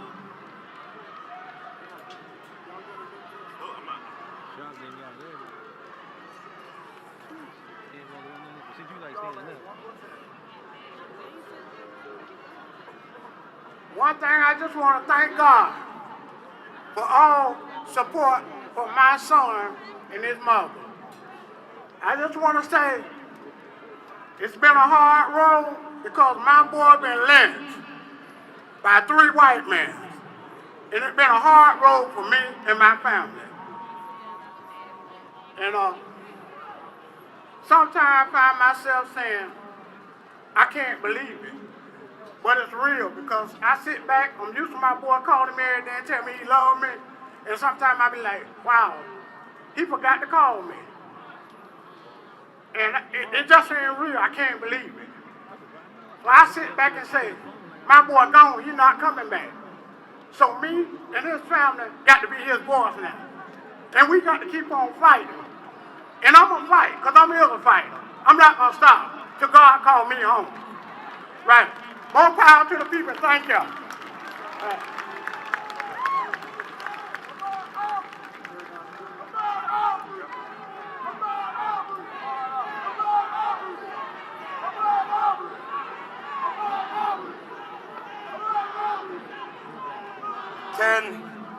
Can we also say the name Trayvon Martin? Trayvon Martin. Trayvon Martin. Please welcome Trayvon Martin's mother, our hero, our shero, Sabrina Fulton. There she comes. Trayvon Martin. Trayvon Martin. Trayvon Martin. Trayvon Martin. Trayvon Martin. Trayvon Martin. Trayvon Martin. Sabrina Fulton. Thank you, thank you, thank you, thank you. I just want to say, even though we're going through a crisis, Even though it looks dark, I want to tell you to be encouraged. I want to tell you, in spite of what we go through, be strong, stand tall, be encouraged. Don't stop saying Black Lives Matter. Don't stop peaceful protesting. Don't stop praying. Don't stop uniting. Stand together. This is what this is about. We was built for this. And last but not least, I want to leave with you my favorite Bible verse. It's Proverbs 3, 5, and 6, and it says, trust in the Lord with all your heart. Lean not into your own understanding. In all your ways acknowledge him, and he shall direct your path. So regardless of what you're going through, trust in God. He's the only thing that matters. Stand up, people. Stand up. We was built for this. Keep fighting. Trayvon Martin. Trayvon Martin. Trayvon Martin. Let's give a round of applause to Sabrina Fulton. All of these families for their strength and their courage. Another brother who the NYPD killed, Eric Garner. I can't breathe. I can't breathe. I can't breathe. We have now Eric Garner Jr. And if you all would let her make her way to the rostrum, Eric Garner's mother, Gwen Carr. Come on, Eric Garner Jr., give him a round of applause. I can't breathe.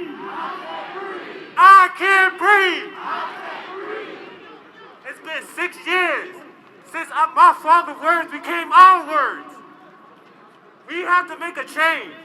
I'm challenging the young people to go out and vote. It's possible for a change. We just have to put in the work.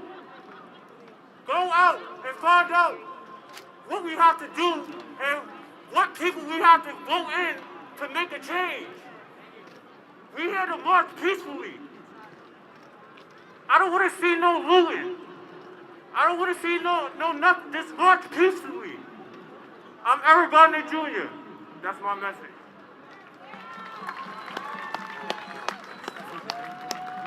We have the mother of Oscar Grant, ladies and gentlemen.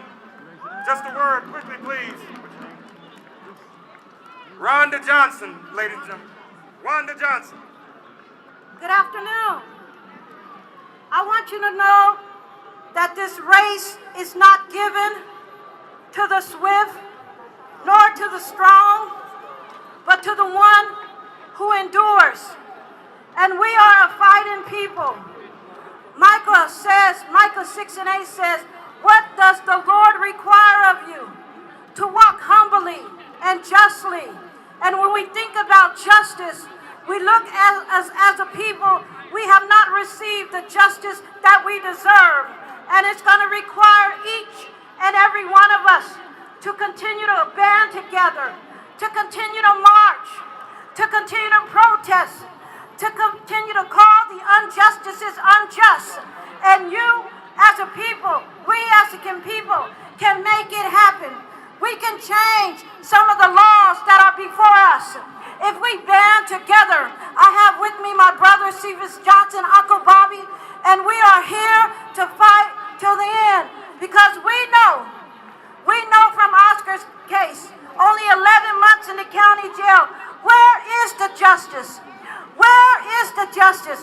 We look at liberty, and liberty is imbalanced. And until we as a people begin to fight like we are fighting on today, like Martin Luther King had that dream, and so we must have the dream that we're going to see equality of all people. I am Oscar Grant. Say his name. Say his name. Say his name. Say his name. Louder, say his name. All right, we love y'all. We got a couple more out of respect. We just need everyone to bring very brief greetings so we can line up to march. The mother of Dontre Hamilton, give her a round of applause. The people have the power. I can only imagine. They shut everything down with this one. We will show up There might be a million people. on November the 3rd You can't see everybody. You gotta to be take our country back. how far they are. I know this probably looks We crazy. will show up November the 3rd to take our family back. I am Dontre Hamilton's mother. He was shot 14 times for sleeping in a park.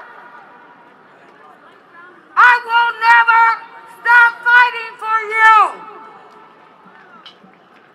Let's fight together. Vote.